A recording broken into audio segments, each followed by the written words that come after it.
La pièce de théâtre que je m'apprête à vous présenter a remporté 3 prix lors de la dernière cérémonie des Molières. Restez attentifs. Le procès d'une vie est inspiré d'une histoire vraie, le fameux procès Bobigny qui s'est tenu au début des années 70. À cette époque, l'avortement est totalement interdit. Et une jeune fille de 16 ans, Marie-Claire, se retrouve jugée pour avoir avorté après un viol. La pièce met particulièrement en lumière Gisèle Halimi, une grande avocate et militante féministe connue pour ses plaidoiries très engagées. C'est vraiment elle qui fait basculer les choses. Au lieu de simplement défendre les accusés, elle transforme le procès en une tribune. Elle dénonce une loi qu'elle juge injuste et donne une voix à toutes celles que l'on n'entend pas. Le spectacle est porté par une troupe de comédiens très investis, dont Jeanne Arène, qui a notamment décroché le Molière de la comédienne dans un second rôle.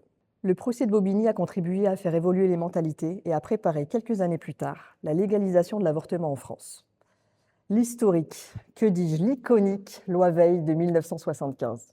Donc, si vous aimez le théâtre engagé, les histoires vraies qui font réfléchir autant qu'elles émeuvent, je vous donne rendez-vous au Colisée pour venir découvrir ce spectacle fort, humain et toujours d'actualité. Rentre chez toi, Michel, être très motivée au travail, tu sais, c'est mal vu. Ma fille est enceinte, elle ne veut pas garder l'enfant. Oh, je suis Marie-Joseph. C'est un crime puni par la loi. Il fallait réfléchir avant.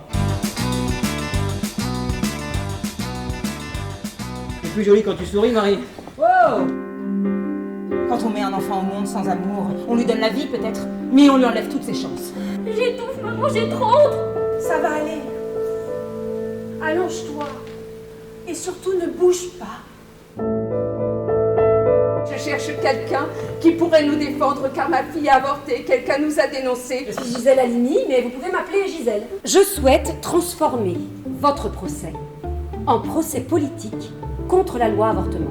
Bon, moi, je sais pas ce que c'est qu'un procès politique. Non, moi non plus. C'est un procès où on tient tête aux politiques. Soyez bien assurés que je suis l'une des vôtres et que je ne compte pas perdre ce procès.